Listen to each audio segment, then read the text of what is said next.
Magandang gabi sa bawat isa. Muli, night devotion tayo. Dito na tayo sa chapter 20 ng Kawikaan. At yun, umpisahan ulit natin sa verse 1 hanggang 10 ng Kawikaan. At yun, umpisahan na natin. Ang alak ay nagpapababa sa dangal ng isang tao, kaya isang kamangmangan ang magpakalulong dito. Ang puot ng hari ay parang leyong umuungal. Ang gumalit sa kanya ay nanganganib ang buhay. Ang marangal na tao ay umiiwas sa kaguluhan, ngunit ang gusto ng mangmang ay laging pag-aaway. Ang taong tamad sa panahon ng taniman ay walang magagapas pagdating ng anihan. Tulad ng tubig na malalim ang isip ng isang tao, ngunit ito'y matatarok ng isang matalino. Sinasabi ng bawat isa na siya ay tapat, ngunit kahit kanino sa kanila ay hindi ka nakakatiyak. Kung ang isang tao na may verse 7, ulitin ko lang. Kung ang isang amay namumuhay sa katwiran, mapalad ang mga anak na siya ay ang tinutularan sa pagkaluklok ng hari upang igawad ang kahatulan.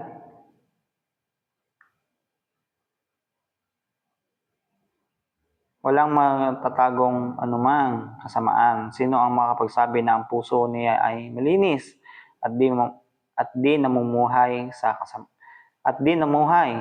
kasamaan kahit isang saglit. Ang mandarayang timbangan at mandarayang sukatan kay Yahweh ay kasuklam-suklam. At yun, hanggang dito na lang muna tayo sa verse 10. At ang aking natutunan ditong verse ay itong verse 1 na aking nakuha.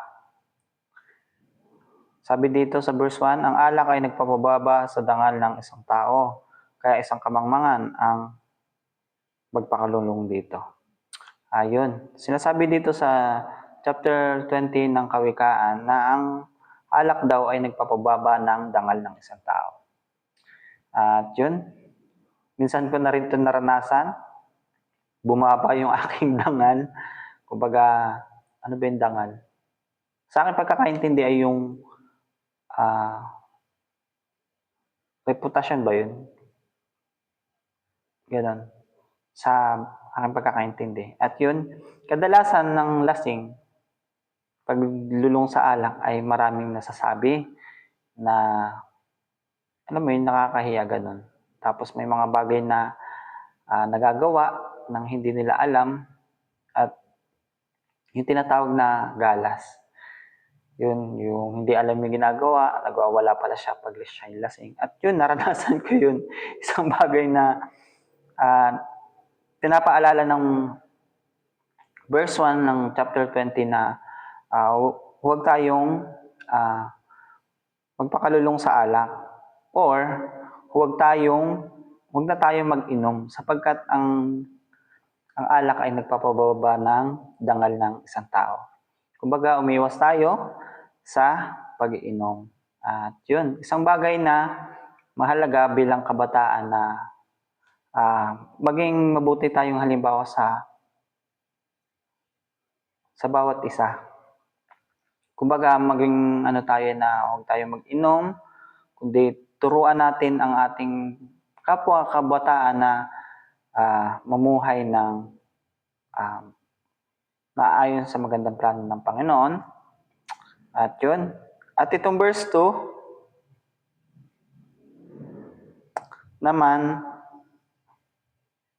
verse 3 pala, sorry. Isa din to sa akin natutunan. Itong verse 3, ang marangal na tao ay umiiwas sa kaguluhan.